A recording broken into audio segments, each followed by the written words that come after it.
ক্যান্সারের সঙ্গে লড়েও উচ্চ মাধ্যমিকে কৃতী অদ্রিজাগণ। উচ্চ মাধ্যমিকে 10ম স্থানে অদ্রিজাগণ। ক্লাস 6-এ পড়ার সময় ক্যান্সার ধরা পড়ে। মুম্বাইয়ে চিকিৎসা শুরু হয়। সেই অদ্রিজাই উচ্চ মাধ্যমিকের মেধা তালিকার 10ম স্থানে। বাগবাজারের Ramakrishna Sarada Mission Sister Nivedita Girls স্কুলের ছাত্রী অদ্রিজা উচ্চ মাধ্যমিকে 10ম হয়েছে।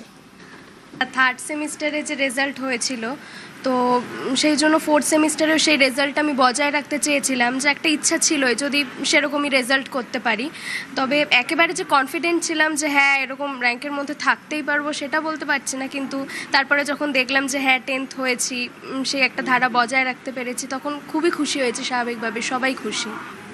বাবা মা তো গাইড করতেনই, সবাই স্কুলের দিদিরাও, বাবা মা, আমার দিদি সবাই গাইড করেছেন। মেয়েকে সুস্থ করে তুলতেই হবে, এটা সব মায়েরাই চাই আর কি। সেই হিসেবে আমিও চেয়েছিলাম মেয়েকে আমার ভালো করতে হবে।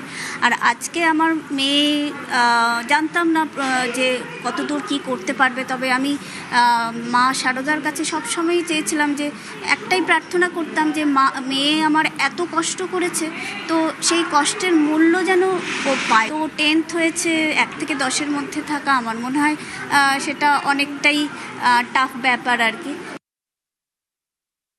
খুব আনন্দ হচ্ছে আমাদের, বিশেষ করে ও যে অবস্থা থেকে ছোটোবেলা ক্লাস 6 থেকে যেভাবে সংগ্রাম করে হাসি মুখে নিজের কষ্ট কখনো কারোর কাছে প্রকাশ করে না, সবসময় সকলকে ভালো রাখার জন্য, সকলকে নিশ্চিন্ত রাখার জন্য ও সবসময় হাসি মুখে লড়াই করে গেছে, যেন ওর কিছুই হয়নি, এমন একটা ভাব, কিছুই হয়নি।